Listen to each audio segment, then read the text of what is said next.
Saya akan membacakan cerpen karya saya yang telah dimuat di antologi cerpen 4 negara, penerbit Dewan Bahasa dan Pustaka Kuala Lumpur tahun 2013 dengan judul Memanah Bulan.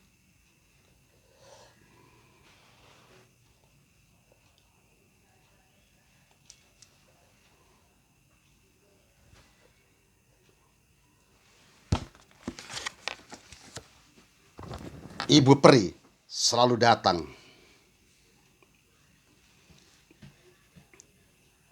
Ibu peri itu datang lagi. Bocah perempuan berusia 7 tahun itu mengadu.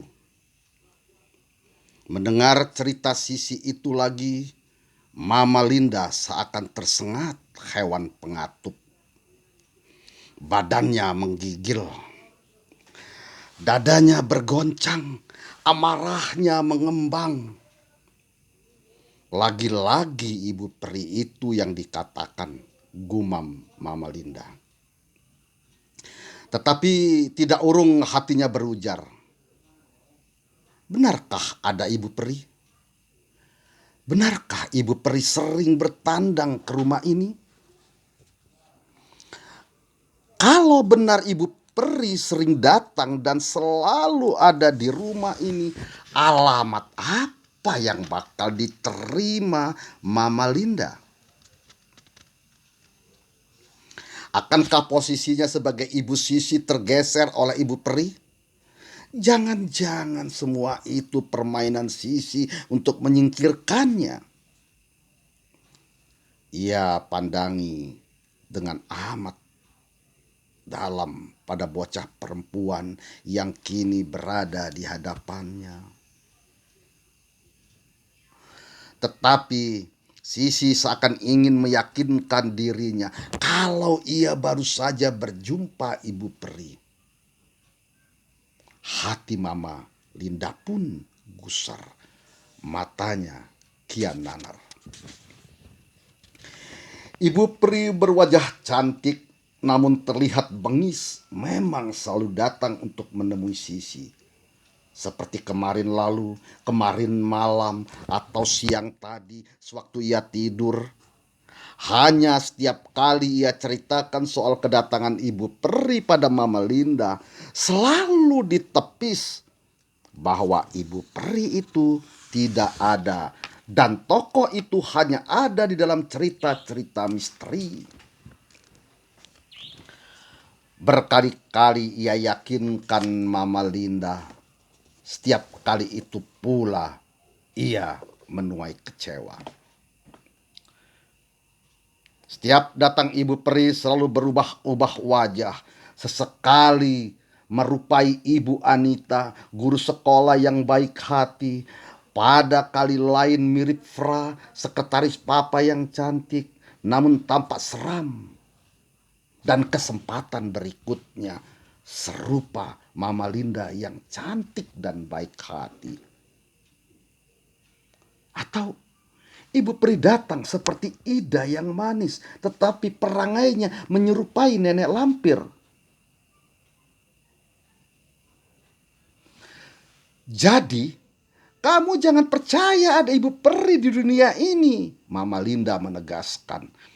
Kamu masih percaya kalau ibu peri yang datang dan selalu datang? Lagi-lagi Mama Linda berujar. Ia tidak ingin Sisi diracuni cerita-cerita misteri seperti itu. Bocah perempuan itu seperti hendak mengatakan sejelas-jelasnya bahwa ia selalu didatangi ibu peri. Sisi ingin mengatakan kalau ia tidak berbohong atau terracun oleh cerita-cerita misteri dan hantu. Ibu nan cantik namun bengis beberapa kali mendatanginya. Ibu nan cantik namun bengis beberapa kali mendatanginya. Ibu yang secara lihatan lembut dan penyayang, namun seperti hendak mengisap darah waktu ia terlelap. Dalam hati ia ingin mengatakan, sayang Mama Linda nggak bisa lihat Ibu Peri. Ibu Peri juga tak mau dilihat orang dewasa. Padahal ia selalu datang ke rumah ini. Makan di meja itu, masuk ke kamar Sisi, dan sesekali tidur. Ia sayang sama Sisi. Ibu Peri sering bawakan Sisi permen. Tapi kalau lagi marah, Ibu Peri lebih bengis dari Ibu Tiri. Ibu Tiri, bibir Mama Linda bergetar mengulang itu. Segera ia mengontrol dirinya. Sudah, kamu tidur lagi. Sore bangun dan belajar. Mama Linda mau ke rumah Tante Lis. Ada pertemuan arisan. Dan menjelang maghrib, Mama Linda baru pulang. Kalau Papa datang lebih dulu, katakan saja Mama Linda pergi. Kamu mengerti? Sisi mengangguk. Pelan. Sebetulnya ia ingin protes. Mama Linda egois, tak mau mendengar cerita Sisi. Mama Linda tidak seperti teman-teman Sisi di sekolah. Mira, Rum, Imas, Hesti, Anggi, atau Re yang selalu mau mendengar cerita Sisi. Bahkan mereka percaya kalau Ibu Peri itu memang ada. Dan mereka selalu mengingatkan, hati-hati sama Ibu Peri. Kelihatannya baik, tapi sebenarnya jahat, kata mereka hampir bersamaan. Sisi diam. Ia selalu menyimpan setiap pesan teman-temannya itu. Itu sebabnya ia tetap curiga dan waspada setiap kali Ibu Peri mendatanginya saat ia tidur. Sisi tidak pernah lengah sekejap pun, sampai-sampai Ibu Peri heran, lalu membujuknya agar jangan takut. Sisi termakan hasutan teman-teman ya? Atau Mama Linda yang cerita kalau Ibu Peri itu jahat? Percayalah nak, Ibu Peri baik sekali. Bukankah sudah Ibu buktikan setiap kali datang membawa oleh-oleh? Suara Ibu Peri lembut. Aroma yang keluar dari mulutnya harum bagai kesturi. Angin di dalam kamar tidurnya pun menjadi wangi dan sejuk. Ibu Peri menawarkan diri memasakkan untuk Sisi makanan yang lezat-lezat. Sisi senang dan lahap memakannya. Ibu Peri juga bawakan es krim. Setelah kenyang, Sisi tertidur di paha Ibu Peri. Kok Ibu Peri nggak jahat? Itulah pertanyaan Sisi setiap kali didatangi Ibu Peri. Terbukti sampai kini Sisi masih baik-baik. Itulah yang membuat teman-temannya percaya kalau Ibu Peri tidak jahat seperti dalam cerita-cerita yang mereka dengar. Karena itu, mereka ingin bertemu Ibu Peri yang mendatangi Sisi. Mereka ingin dibuatkan makanan lezat-lezat, es krim yang enak, chicken, McDonald, dan sebagainya. Mama, kenapa Ibu Peri nggak datang-datang? Tanya Anggi pada suatu malam menjelang tidur. Malam ini sudah sepekan ia berharap didatangi Ibu Peri. Ia ingin dalam tidur bertemu ibu cantik yang baik itu. Sekali seraya bercengkerama. Juga dimasakkan makanan, makan bersama. Dibawakan es krim seperti Sisi. Ah, Betapa indahnya, ya betapa senangnya ditemani ibu peri ketika mama sibuk arisan dan pertemuan-pertemuan lain dengan ibu-ibu di kantor papa. Mama dengar gak sih? Bocah itu kembali menegaskan, kesal. Hus, kamu ini ngomong apa? Suara mama meninggi tiba-tiba. Bocah itu kaget. Wajahnya segera menunduk, mengkerut, takut. Ibu peri hanya akan datang pada anak-anak yang diasuh ibu tiri. Apa kamu mau punya ibu tiri? Mama masih dengan nada tinggi. Bocah itu mau protes. Mama pasti tidak suka dengan ibu peri, takut disaingi kalau sering menemuinya. Memang ia sering nonton serial bidadari di televisi yang ada tokoh ibu peri. Di sana ibu peri amat sayang pada anak yang tidak lagi punya ibu, namun selalu dijahati ibu tiri. Tetapi ibu peri yang ini lain. Hanya ia tidak berani mengatakan itu pada mama. Melihat wajah mama yang tidak bersahabat, ia urungkan niat protesnya. Ia kembali memejamkan mata. Mama membelai rambutnya, menarik selimut hingga ke bagian atas tubuhnya. Lalu mama keluar dan tidur di kamar sebelah. Setelah suara pintu ditutup, bocah itu melepas selimutnya. Duduk menghadap lemari rias, menghujamkan wajahnya ke cermin. Ia berharap dari wajahnya yang ada dalam cermin itu muncul ibu peri. Seperti ibu peri yang datang pada Sisi. Akan tetapi, sudah beberapa menit ia melangut menghadap cermin itu. Tidak juga ibu peri datang. Jangan-jangan ibu peri sekarang lagi ke rumah Sisi. Anggi membatin. Mungkin mama benar, ibu peri tak akan mau datang pada anak yang masih punya ibu kandung. Kamu masih percaya kalau ibu peri pasti datang? Suara mama yang tiba-tiba sudah berada di ambang pintu kamar.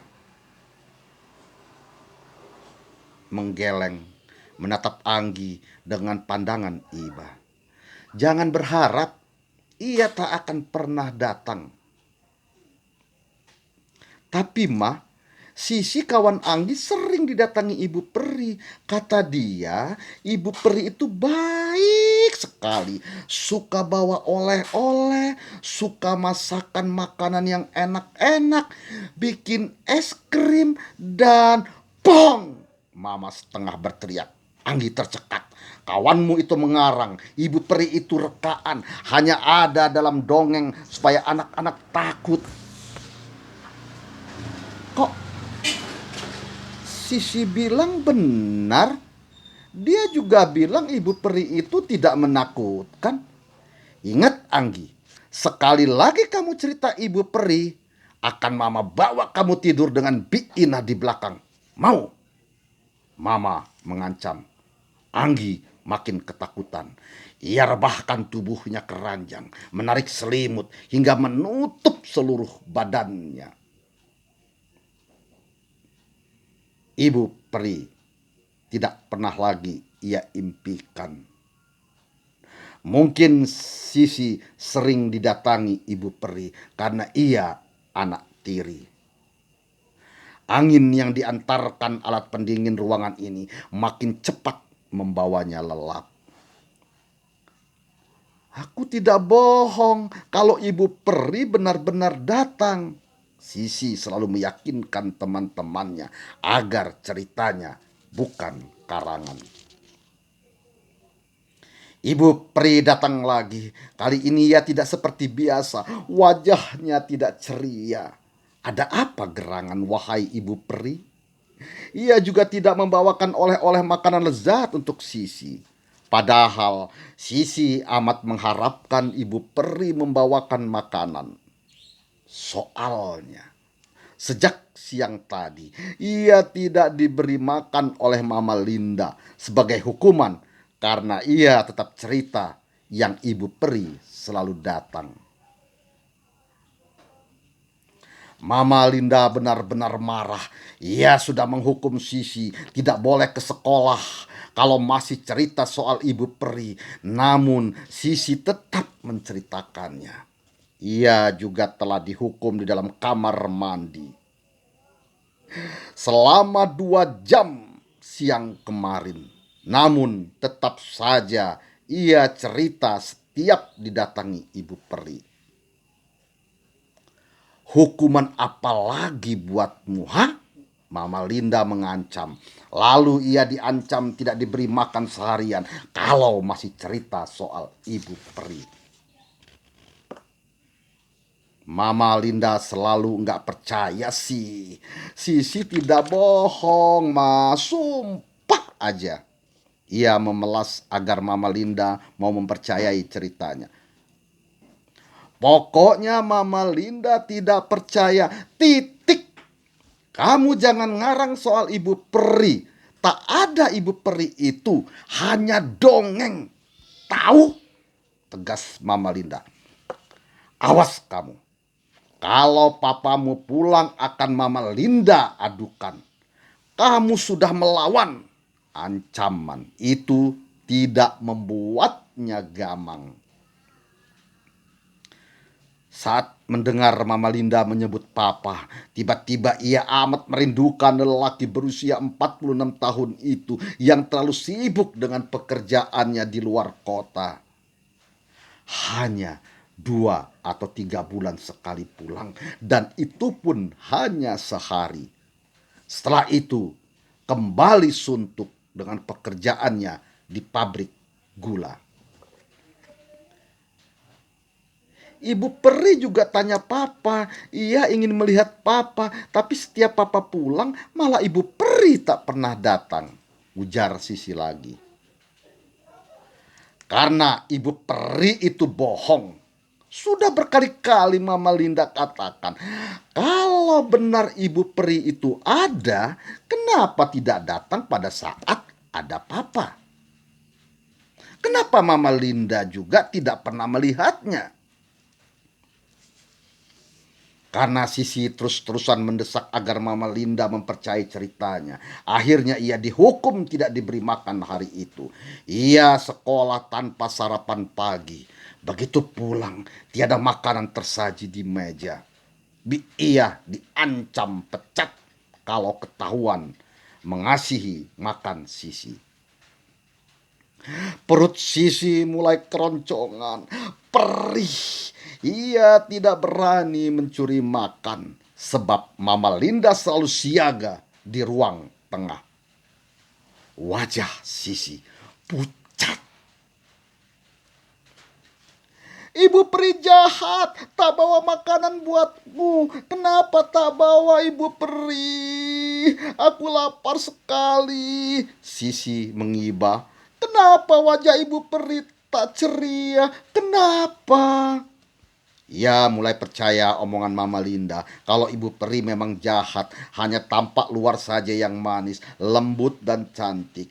Kini ia membuktikan wajah Ibu Peri bengis, jahat. Sisi hendak menghindari ketika Ibu Peri ingin mendekati dan hendak membelainya. Ia juga tidak mau diajak mengobrol kalau Ibu Peri mau menggerakkan bibirnya. Ia kian mengingsut ke tepi ranjang, menepis tubuh Ibu Peri yang begitu ingin rebah di sisinya.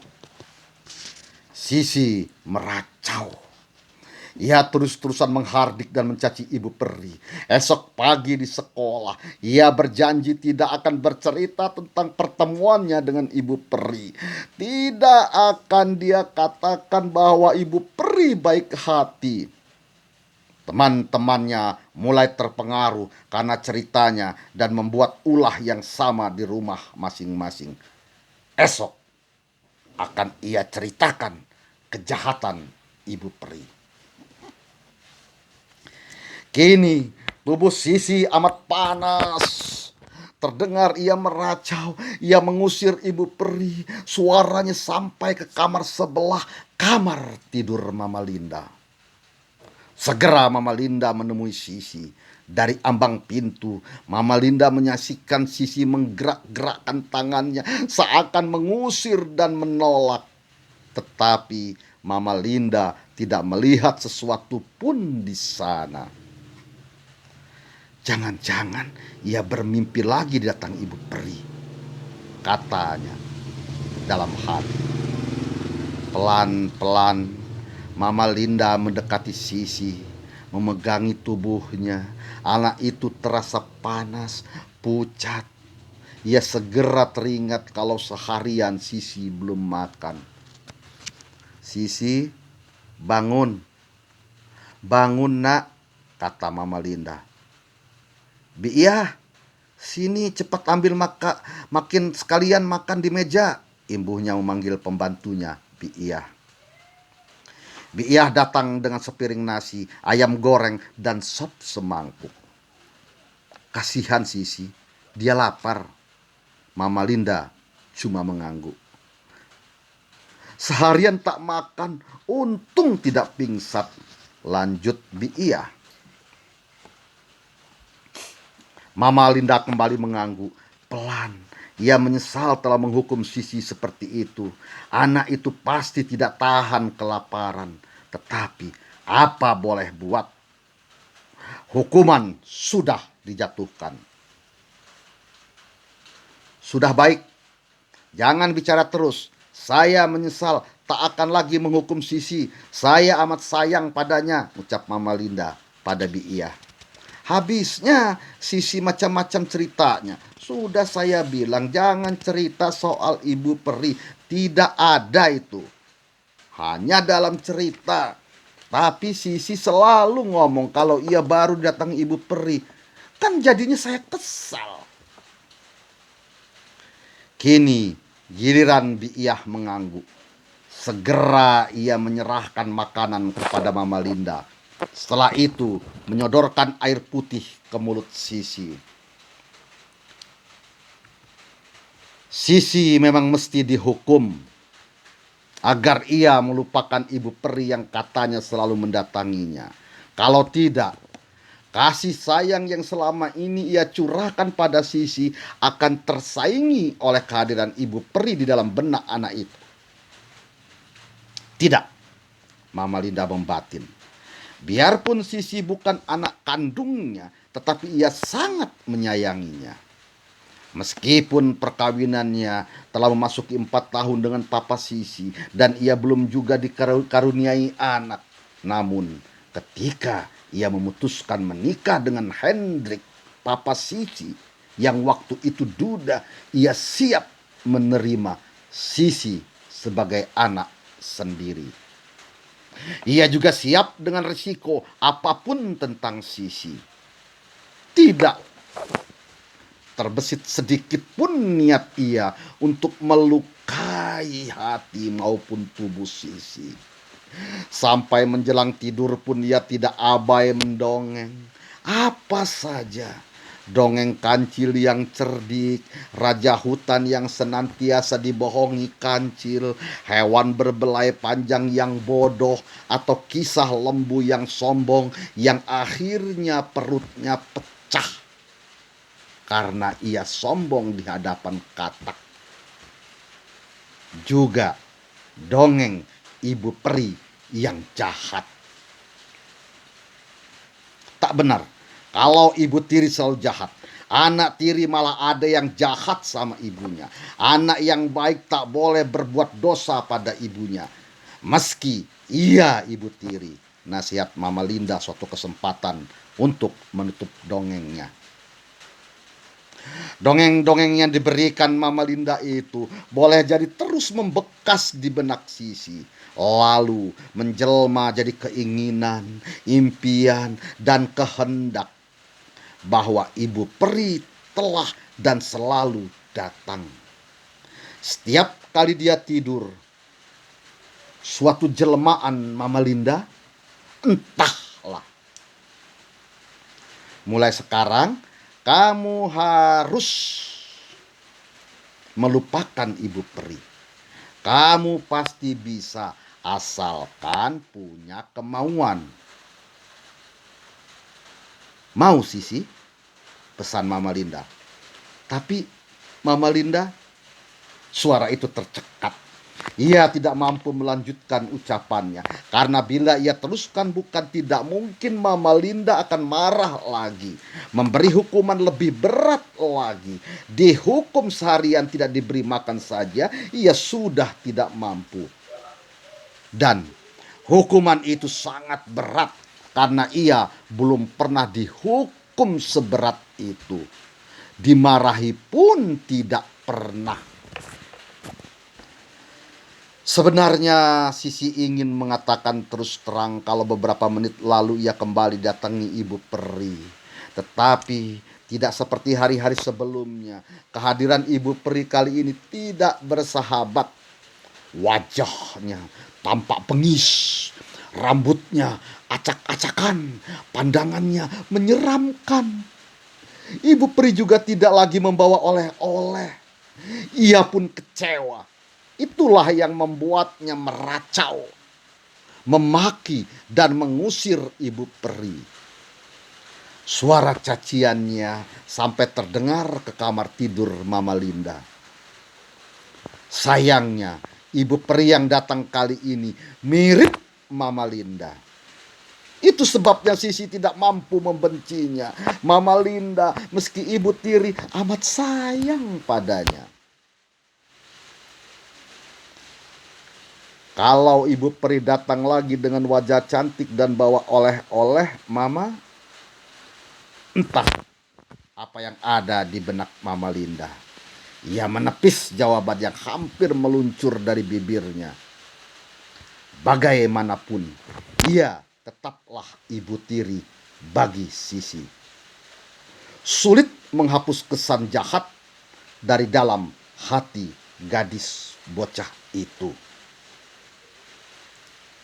Lampung, 19 Maret 2004. Dimuat di Surabaya Post, 22 Agustus 2004.